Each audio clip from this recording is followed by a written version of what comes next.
عالم تنہائی ہے، پردہ داران حرم برسر بازار غدا، بلوائے عام میں زینب کل سر آئی ہے، اہل کعبہ پہ مصیبت کی گھٹا چھائی ہے، سر دربار طلب ان کی ہے اللہ اللہ، سر دربار طلب ان کی ہے اللہ اللہ، جن کو سورج کی ضیا دیکھ کے شرمائی ہے، آئے شہزادیوں پر عالم تنہائی ہے، رنگ امت کا دیگر گوں ہے مدینے والے، رنگ امت کا دیگر گوں ہے مدینے والے، ہے تیری بیٹیاں اور خلق تماشائی ہے، اہل کعبہ پہ مصیبت کی گھٹا چھائی ہے، تیر سے پیاس بجھی ہائے علی اصغر کی، اکبر و غازی نے سینے پہ ثنا کھائی ہے، آئے شہزادیوں پر عالم تنہائی ہے، قید ہو کر قید ہو کر کھلے سر کوچہ و بازار پھری،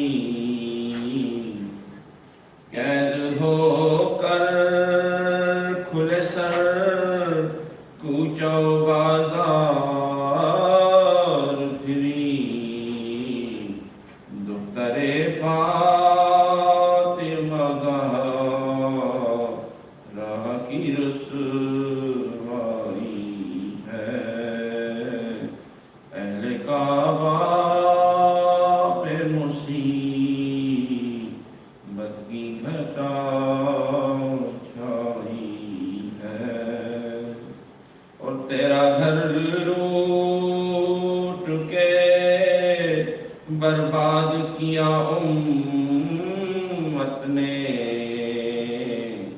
تیرا گھر لوٹ کے برباد کیا امت نے، تیرے شبیر کو غربت میں قضا آئی ہے، آئے شہزادیوں پر عالم تنہائی ہے، اور کون فریاد سنے کس کو سنائے زینب، کون فریاد فریاد سنے کس کو سنائے زینب کوئی غمخوار نشم سینہ سنا سائی ہے کوئی غمخوار نشم سینہ شنا شائی ہے بلوائے عام میں زینب کل سر رائی ہے اہل کعبہ پہ مصیبت کی گھٹا چھائی ہے صلوات محمد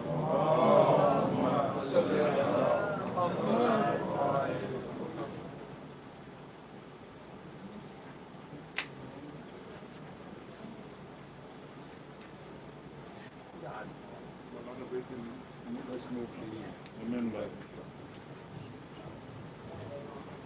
Give me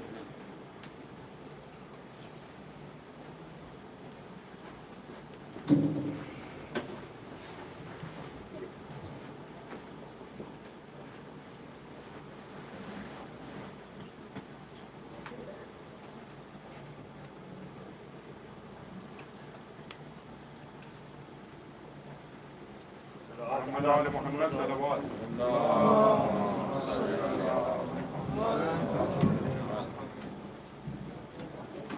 على حب فاطمة الزهراء صلوات على محمد وآل محمد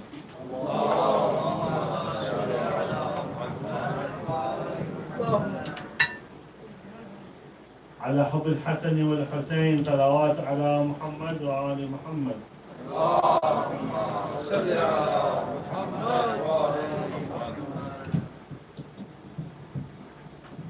هزار صلوات ان شاء الله صلوات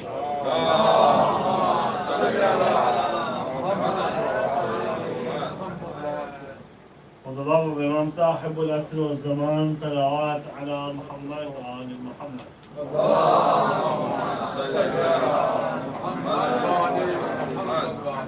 أعوذ بالله من الشيطان اللعين الرجيم بسم الله الرحمن الرحيم الحمد لله رب العالمين والصلاة والسلام على أشرف الأنبياء والمرسلين سيدنا ونبينا ومولانا أبو القاسم المصطفى محمد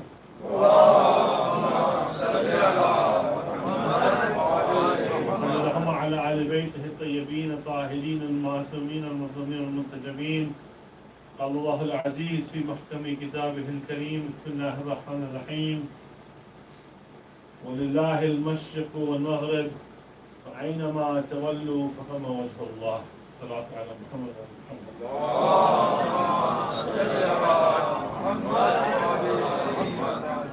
Tonight marks the final night in the series of lectures in which I have had the blessings of coming to Charlotte. Alhamdulillah Rabbil Alameen, it was a beautiful experience. Like I told Brother Ali and Brother Abu Ahmad, this community is very dear to me because alhamdulillah, there's no politics in this community. Everybody comes with their khulus, they come with their pure intention, they come with the pureness of their hearts. And that's what really makes the majlis of Imam Hussein really come into our heart. You know, when we say that there's a tradition, a poor man came to Imam Ali alayhi salam. And he said, Ya Ali, I am gharib, I'm poor, I am miskeen, I am faqir, give me something. He said, really, you are poor? He says, you have the most valuable thing which you will never give for anything else. He said, Ya Ali, I have nothing. What are you talking about? He says, you have your iman in me. He said, yes. He said, if I gave you a mountain of gold, and I'm paraphrasing, would you give your iman? No. This, in Urdu they say that the universe of the love of Hussein, in Urdu they say, कहकशाएं जो आपके दिल में है इश्क़ हुसैन की, that universe, that multiverse of the love of Imam Hussein that you have in your heart, it is so priceless that you cannot compare it to any other thing in this world. Indeed, if you ask a mu'min to take the love of Ali away from their heart, they will say, I would rather sacrifice my whole family than to take away the love of Ali from my heart. Please, that's all.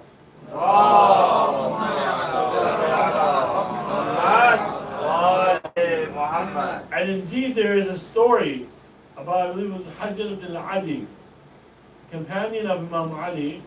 In the time of Imam Hassan, he was captured by Muawiyah, and they arrested him and his children, his son. And they said, we're going to kill both of you. Who do you want to die first? Haider says, kill my son before me. I want to see my son become shaheed.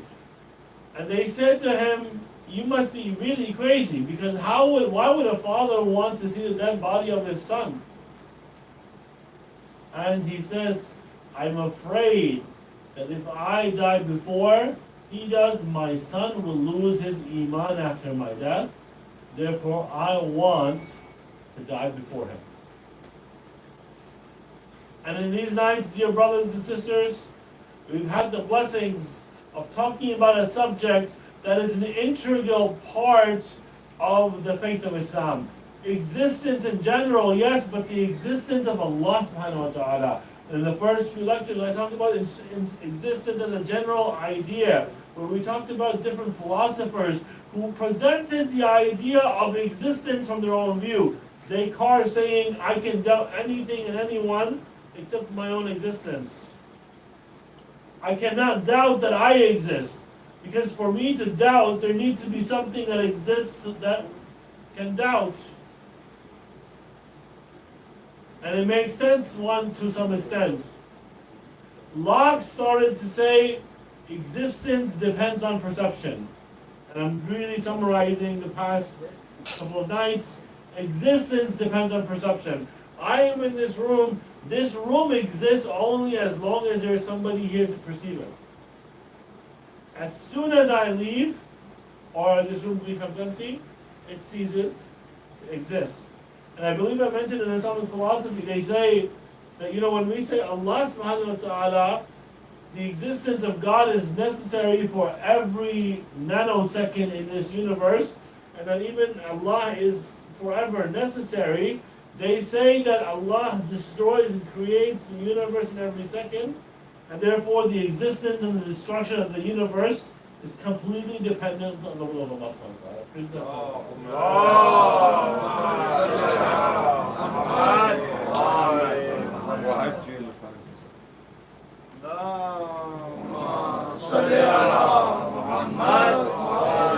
And then I went on to a discussion of what it means, this idea of primacy or unity of existence, essence or unity of being, where the idea was discussed in Islamic philosophy, the relationship between a teacher and a student. Mir Damad, Sayyid Baqir Damad argued for the primacy of essence, whereas Mullah Sadra, his student, argued for the unity of being. And I discussed this idea, and the whole idea was to discuss the ethical ramifications of what Ilm al-Irfan is. And indeed, I mentioned the idea that Irfan is you follow all your wajibat and you avoid all the muharramat. And if you do that with the pure, sincere concentration, that you will reach Allah subhanahu wa ta'ala. In other words, all you need to have is good akhlaq to start the world of Irfan. It's a very easy statement to make, but it's a very hard statement to put into practice. That means all my akhlaqi relationships, not only with Allah, but with His Khalq, have to be within the parameters of Islamic ethics. My relationship with my parents, if I'm married to my spouse, my siblings, my friends, my cousins, my aunts, my uncles, my grandparents, all of the relationships that I have right now, even this beautiful masjid of Imam Hussein, there's so many relationships we can draw between each other as brothers or friends and members of the same community. all of that has to be in the proper place for me to even start to think about entering the world of Ifran. I just mentioned the relationship between human beings, but even this idea that we are caretakers of the world, that we are Khalifatullahi fil ard, is very important.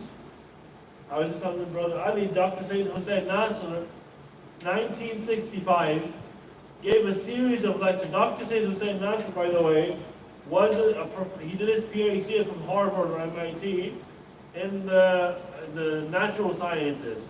But he was appointed before the revolution as a professor, and he became dean of the university that he was there for. And indeed, a lot of the ihsanat, the understanding of what happened and the philosophy of Islamic politics, especially in 1979, in the Western world stems from him. Because he'd met Mutahari, he'd met Imam Khomeini, he'd met all of the big figures. And Allama al-Tabatabai, his famous teacher, about whom he says, he never said no to Sayyid Hussein Nasr about anything. He says, look, this idea of Islamic ethics, I just talked about it within the human realm. But we have to have an ethical relationship with our environment outside of us. The whole idea between man and these monstrosities that we constructed, these massive skyscrapers that have nothing to do with the universe, these massive cities that do nothing except add disease and pollution and corruption, not just physical disease, pollution, corruption, but facade, fighting, inner fighting, and these politics of power that takes place within the city, are completely against the will of Allah subhanahu wa ta'ala. And alhamdulillah, regardless of where you're from, America, Iran, Iraq, Pakistan, all the industrialized and the industrializing countries follow the same God of the world, the wealth of the dollar, and the wealth of industry, where industrialization becomes the God. Prophet Muhammad, Dr. Sayyid Hussein Nasr, salatu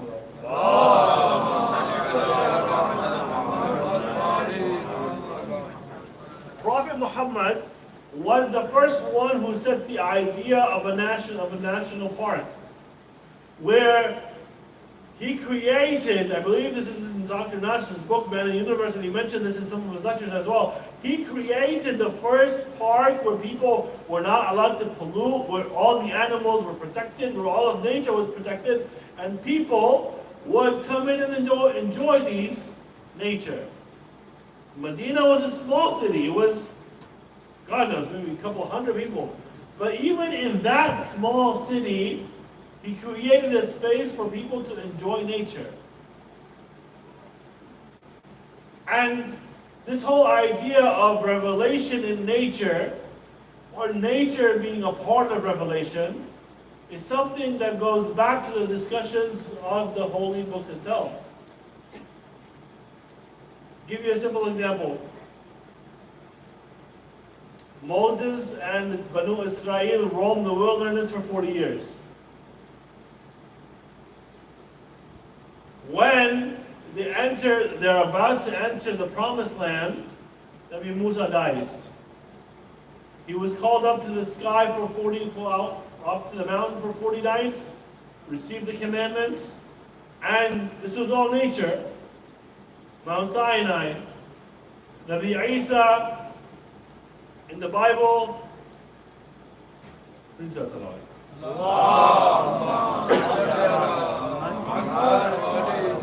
he seeks the wilderness for 40 days and nights. And he has images of God and Satan and all of that taking place.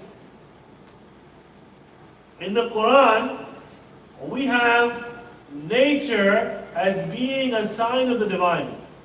Ahl al-Kahf, what is their story?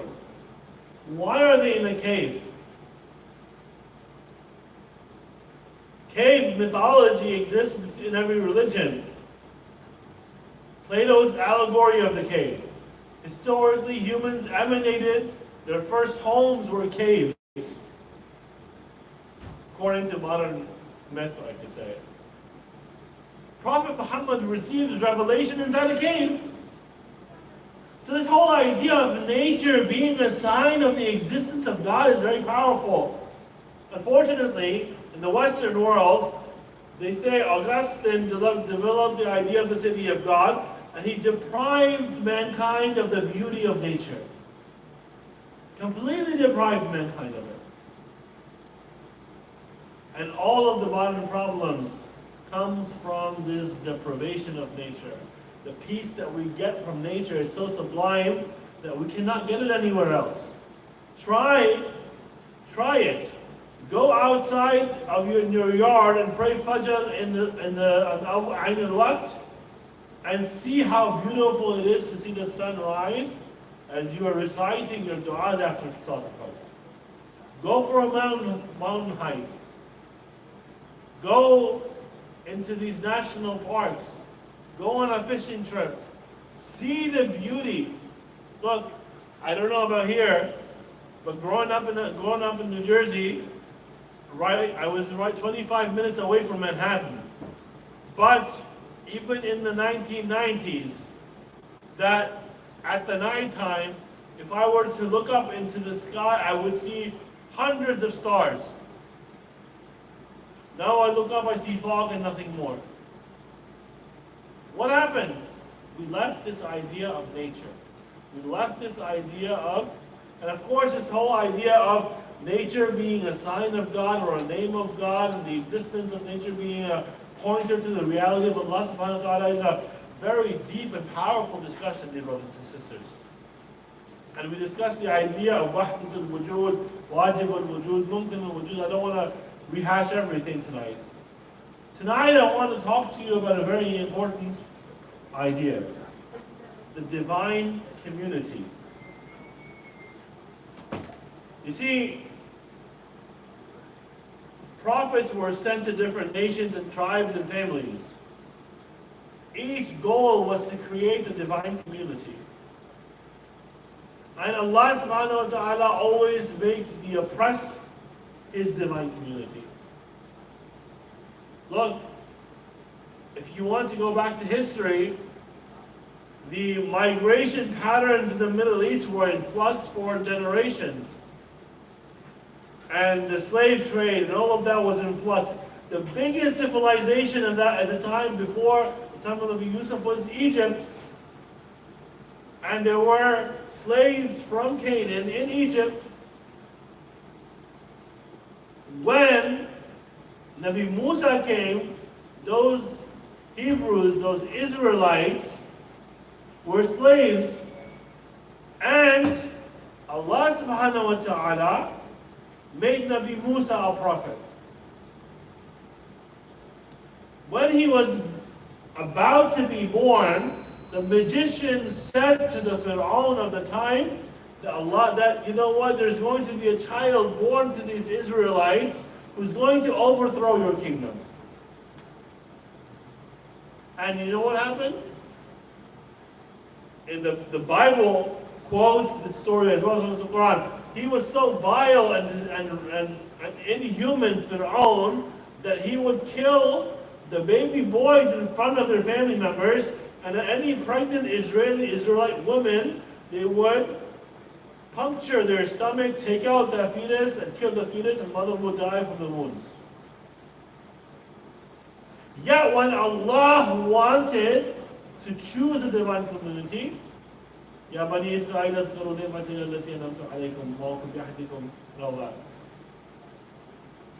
The Quran says we made Bani Israel into a divine community. Nabi Musa came. This divine community suffered under Fir'aun, yes, but they suffered under the wilderness as well. And after their generations and then 40 years of suffering, only then were they allowed into the Promised Land. Again, there are different models as to how they came in: occupation, infiltration, or trade, or slave trade, or just migration patterns and everything. There are different ideas, but you get the idea. And Allah gave them power. He made them the nation. But when they denied the signs of God, Allah took that blessing away from them. After Nabi Musa, there were many prophets that came. They killed all of them. The crucifixion story, although we do not believe in it, of Jesus Christ, and of course the Christians will say he's the Son of God, but as a prophet, this idea of Jesus' crucifixion is a proof to what extent the Israelites went to get rid of false prophets that came after Musa. That is proof of what happened. And then the Christians became the people of God. When the Jews, the temple was destroyed twice, rebuilt, then destroyed, Allah made sure in the Old Testament, in the Quran, He says you are not to have a nation or a state anymore. Jesus comes, He has a small community at first, and then it grows. His main disciples are 12. The divine community in Jesus' time was 12 people, tops. 12 people who are running the community, tops. And even Jesus' companions, in the Bible, Jesus tells the companions that you will desert me twice. The first time they deserted Him was when they caught Jesus, and the second time when they deserted Him was when He was on the cross. But that was the divine community at that time. And then when Prophet Muhammad came, the Jews thought Prophet Muhammad was going to come from the Jews. The Christians did not want to accept the absolute unity of God as mentioned by Prophet Muhammad. And Allah made this community the chosen people after Prophet Muhammad. Even though what happened to after Prophet Muhammad was so vile that no other prophet would do that much suffering. And indeed, when we talk about the community, there is the blessed community of those who follow the path of Abdullah and Hussein. The blessed community of those who follow the path of our great master Imam Hussein is so important, dear brothers and sisters, that we should be thankful that our mothers gave us the nourishment and the love of Imam Hussein as ghiza, as nourishment for us from our very childhood. We look at the world today, there are bombings in Husseiniya, Imam Baghas in Pakistan. There were bombings in Shia hospitals in Afghanistan before. They killed maternity ward. They destroyed a maternity ward. Why? Because of the love of Imam Hussein that we have in our heart. That thing, that if we were told to give it up for anything, we would not do so. Indeed, dear brothers and sisters, every community goes through trials and tribulations, and the Shia community is no different. We went through Umayyah, Abbasids, Mughals, or Akbar in the Pakistan continent, Jahangir in the Pakistan continent. And there were Taliban and all of those in Afghanistan. I mentioned the suffering of the Afghani Shias during the time of the communists. That same brother who I interviewed for my master's thesis, he said that when the Mujahideen came into power in Afghanistan, and then Taliban, within 24 hours, they killed or imprisoned all the Shia ulama and businessmen in Kabul. They did away with them. And my teacher, indeed, Marhum Ayatollah Sajidi, used to talk about the martyrs who died fighting in the way of Ahlul Bayt in Afghanistan, Shaheed Bais, for example, and there are others. We gave so many shuhada throughout our history. Why? Because we cannot get, they will not be able to take out the love of Abu Abdullah. Baghdad was built on the bones of the Shia. They were being placed between the walls of the palaces of the Bani al-Abbas. There's a story that goes, one of the Hassani Sadat, he was arrested and his family, the Sadat were arrested with him, Shias were arrested with him. He was known that his dua would get accepted the fastest from that time. So people ask him, pray for us, do dua for us, make sure that Allah gets us out of this situation. He says, I will not make this dua. Because you know why? I see that with this suffering and with this shahada, our place in the akhirah is being elevated, and the place of those who are killing us is being lowered to the lowest pit of hell. The community of Imam Hussein is one community. In Karbala, all of the community of Imam Hussein, they act as one body. You could be Muslim ibn al-Awsaja, Habib ibn al-Zahra, Zuhair ibn al-Qayn, John, Wahab from the Sahaba, Hur from the Sahaba of Imam Hussein, or Akbar, or Qasim, or Abbas. It doesn't matter where you're from, what your origins are, or what your age is even. Each and every single one of those who became Shaheed al-Karbala had the same idea in mind, that was to go forth and die for Imam Hussein. Al-Asghar even, when he falls off the cradle, he does it knowing that he will die for Imam Hussein. On the 28th of Rajab, when Imam Hussein was leaving Medina, I'm going backwards right now, but they say, in the Underbar tradition, they say that Fatima Sughra had Ali Asghar in her hands, and she says to her father, if you want to go, go, but leave him with me. He said, Imam Hussein says something in Ali Asghar's ear, and the ulama, they narrate, at that time Ali Asghar jumped from the lap of Sughra to Imam Hussein alayhi salam. And they say in history, Sayyid Abdul Gharabi, I quoted him before as well, he says, I don't know what Imam Hussein said to Ali Asghar, but I think what he said was, son, your name is written in the Shuhada of Karbala. Your name is written in the Shuhada of Karbala. All, regardless of where they're from, what even their religion is, what their background is, what their age is, what their level of knowledge of religion is, of course they're at the highest level of Iman. They're not at the level of Imam Hussein, you can't say that. At the level of Isma, they're not at the level of Imam Hussein. They might be at Sughra, yes, but Kubra is Imam Hussein, Imam Sajjad, Imam Baqir. But they all act as one. They all serve Ahlul Bayt as one. They all die for the cause of Islam as one.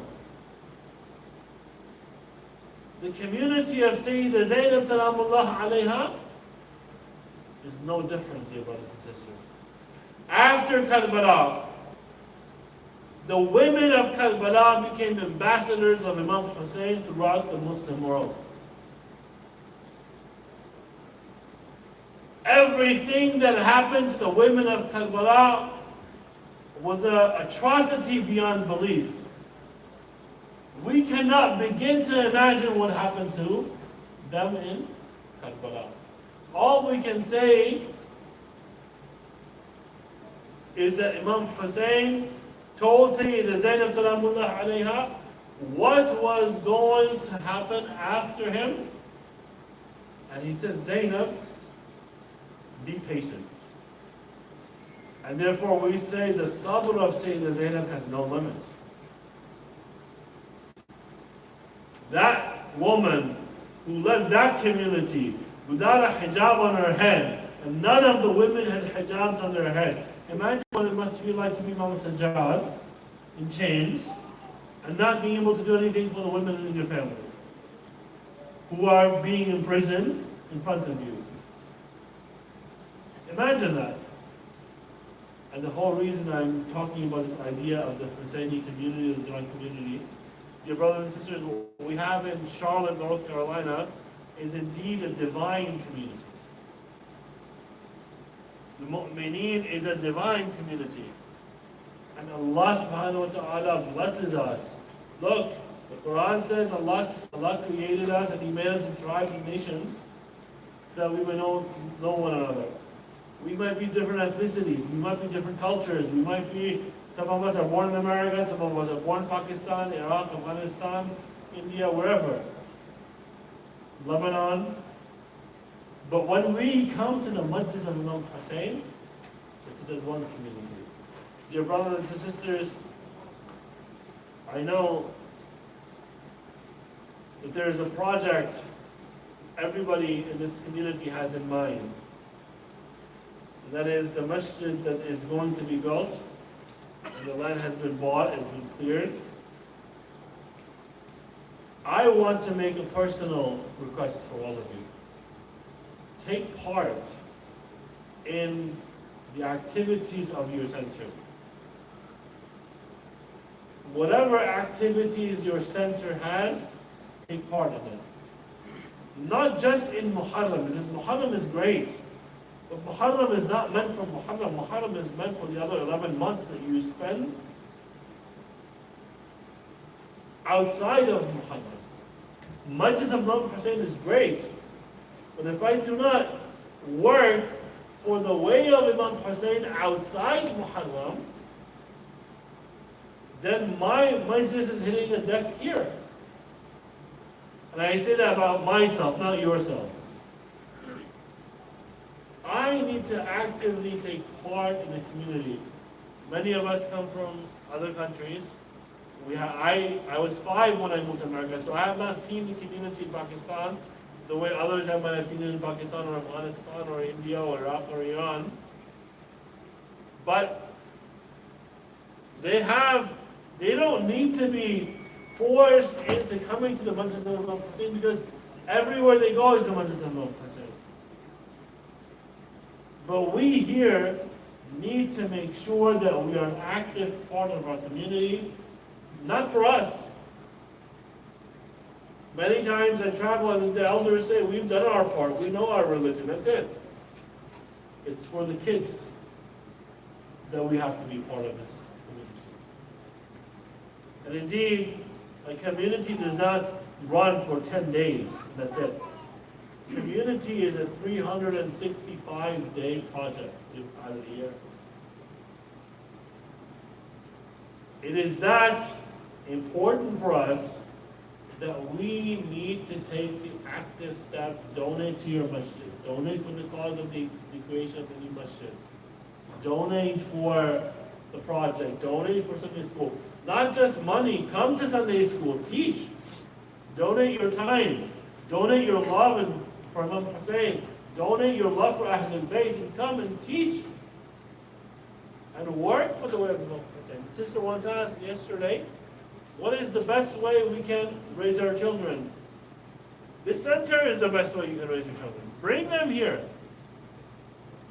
Make sure that they get the dars of Imam Hussein that they can apply to their lives.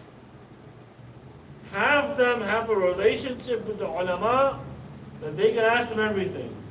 I usually say one of the reasons that I was protected from when I was growing up, I could go tell my mother everything, and then and my father, and then if they did not have an answer, they created a relationship between me and the ulama in my area that I could go to any one of them and ask them any question that I wanted, and I know I would get the right response.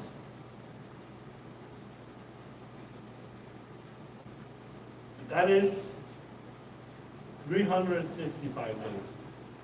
There were maybe 120, 200 people here yesterday. That means it requires the whole community to come in and build a mosque, build a center, build an identity, get scholars, get everything. It's not just one person who does it. And indeed, we need to all work for that cause. Because this divine community, the purpose of this divine community is that divine community. The purpose of 365 days involvement in the majlis and the gatherings and the Sunday school and the mosque and the donations and the projects, inshallah, maybe in the future you will have your own graveyard, a Shia graveyard in North Carolina, which will be a big blessing for you. But taking part in that in the most holistic way is the path to developing the community of the 313 companions of Sahibul Asr Zaman. Please start the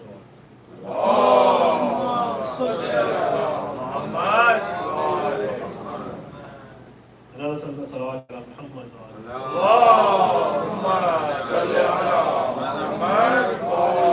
Sorry, I went to overtime, but just 5 minutes, 6 minutes of musibah, inshallah, and we will finish for this session of this series of lectures. Dear brothers and sisters,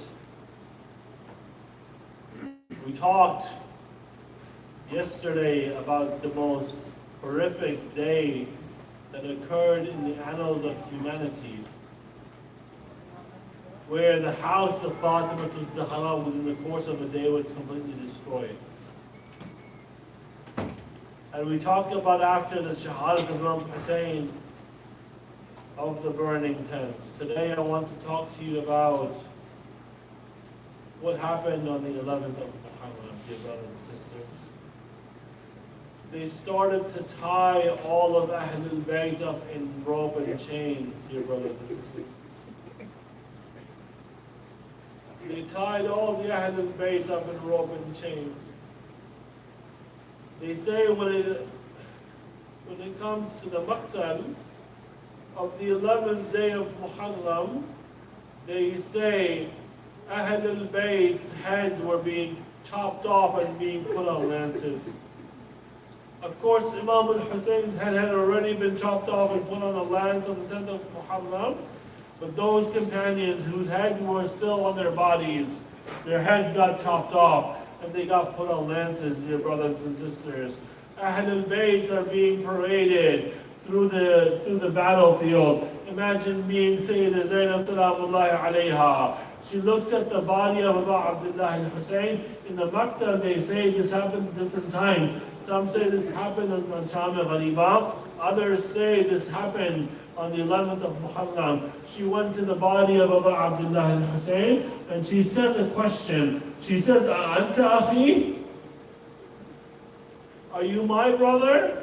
And then they say, she kissed the jugular vein of Imam Hussein. She held up his neck and he says, Allahumma taqabbal minna hadha al-qurban min al-Muhammad. Oh Allah, accept the sacrifice from al-Muhammad. Ahlul Bayt are being put on their camels, dear brothers and sisters. Lady Zainab is being put on her camel. Imam al-Sajjad is in a state, he looks at the body of Abu Abdullah al-Husayn. It looks like Imam al-Sajjad is about to leave this world. Lady Zainab, looking at Imam al-Sajjad, she falls off her camel to create a distraction. Lady Zainab does this. Imam al-Sajjad looks to his Auntie Zainab. He says, Auntie Zainab, what happened? Why did you fall from your ride? She says, Sajjad, look at what is happening to you right now. And he says to her, oh Auntie Zainab, woe to that youthful son who when he sees his father's dead body, he is not able to provide ghusl and kafan for his father's body. Dear brothers and sisters, they say all of Ahlul Bayt were put on camels' back. They say that Sakina, however, they had a very vicious attitude towards Sakina. I'm going ahead of myself, but I will go ahead of myself. They say from Karbala to Kufa to Sham, the enemies, they would race the rides. Why? Because every time they would race the ride of the caravan, children would fall, they would call out to their mothers, but the mothers would not be able to help their children. But with Sakina or Ruqayya, they had a different idea. They would move fast, she would fall. They would wait for her, she would run back, they would ride her on the camel again, she would fall again. Fall, get up, they say. After one time they got so fed up with it that they took Sakina's burnt clothing and Sakina herself and they tied her to the back of the camel. Imagine the harsh hair, the harsh back of the camel and the gentle skin of a 4-year-old little girl, dear brothers and sisters. Ahl al-Bayt, Ahl al-Bayt, Allahu Akbar. They say around the time of the 11th of Muharram, the Bani al-Asad who were living near Karbala, they realized that Imam Hussein had become Shaheed, and the companions and the family members of Abu Abdullah al-Hussein had become Shaheed. And they realized they had a promise with Abu Abdullah al-Hussein alayhi salam. On the 2nd of Muharram, they promised Abu Abdullah al-Hussein they would come and bury their loved ones and their family members. They went to the Maqtal. They wanted to bury everybody, but they couldn't recognize anybody because their heads were chopped off. At that time, by way of miracle, Imam Sajjad comes and he says to them, you want to bury the Ahl al-Bayt in the Haram of Rasulullah and the Sahaba of Imam Hussein. I have come by way of miracle. One by one, Imam Sajjad tells them, this is this person's body, this is this person's body, this is this person's body. They say they dug one massive grave for the most of the Shuhada. They call it Ganj Shahida. And it's right there in the Haram of Imam Hussein. They made a separate grave for those who they held Aziz. They made a separate grave for Ali Akbar, who is right next to Abu Abdullah al-Hussein. They made a separate grave for Imam Hussein. They made a separate grave for Abu al-Fadl al-Abbas. But then when Imam Sajjad, at the end of the whole incident, dear brothers and sisters, I want to conclude with Ahl al-Bayt entering the city of Kufa. So give me another 5 minutes, please. They say Imam Sajjad said, when it came to time to close the grave of Imam Hussein, Imam Sajjad says, wait. He goes to the back of the tent. He picks up a 6-month-old body. And he goes to the grave of Imam Hussein, saying, Asghar, before you used to sleep with your mother, now you are going to sleep with your father, and Sakina is going to sleep with your mother, dear brothers and sisters. Ahl al-Bayt are paraded into the city of Kufa. All of the Kufans are forced out of their houses to celebrate the destruction of the household of Al-Zahra. And old cities, the lanes, the gully, the streets were small. So small that everybody was on the streets, dear brothers and sisters. Ahl al-Bayt were on camels. They say that one person, Habiba was her name, she was told by her servants that a Khawarij had been killed and his family members had been taken captive. Yazid, Khalifat al-Muslimin, God forbid, has ordered all of us to come celebrate and watch them being paraded in the Muslim world. She goes up on top of the house. She looks down. She sees a woman. Next to her is a 4-year-old little girl. That 4-year-old little girl looks very thirsty. She says to her, are you thirsty? She doesn't say anything. Lady Zainab is the one who's sitting next to her. She says a few days ago, her uncle went to get water. He never came back. After her uncle left, she stopped asking for water. She stopped asking for water. Yes, she's thirsty. She says to her, I know what's wrong. We will never have the position of asking for something, but if you want something in lieu of the water, in return for the water, then yes. She says, yes, first make the dua. She looks at Sakina. She first make the dua that my children never become yatim as you did. And Sakina makes this dua. She says, I have another dua. She says, make this dua for me. She says, it's been a long time since I've been to the city of Medina. I want to go to the city of Medina. This Habiba, she had been a servant of Lady Zainab. Lady Zainab recognized her. Lady Zainab, when she heard Medina, she says, who do you have in Medina? She says, who do you have in Medina? She says, my master Abu Abdullah al-Hussein lives in Medina. My master Maulana Abu al-Fadl al-Abbas lives in Medina. My master Ali Akbar lives in Medina. My mistress Lady Zainab and Kulthum live in Medina. When she hears this, she says to her, Lady Zainab says to her, if your mistress Lady Zainab were to be in front of you, would you recognize her? They say Lady Zainab had covered her head with her hair. She said, of course I would recognize her. Lady Zainab removes the hair from her head, from her face. She says, recognize me now, Habiba. This is your mistress Lady Zainab, salamullahi alayha. When she hears this, some traditions say she passed out. As soon as she gained consciousness, She says, "Oh, Lady Zainab, Bibi Zainab, this is your situation. What happened to your brother Abbas?" Inna lillahi wa inna ilayhi raji'un. Ya Hussein. Ya Hussein. Ya Hussein. Ya Hussein. Ya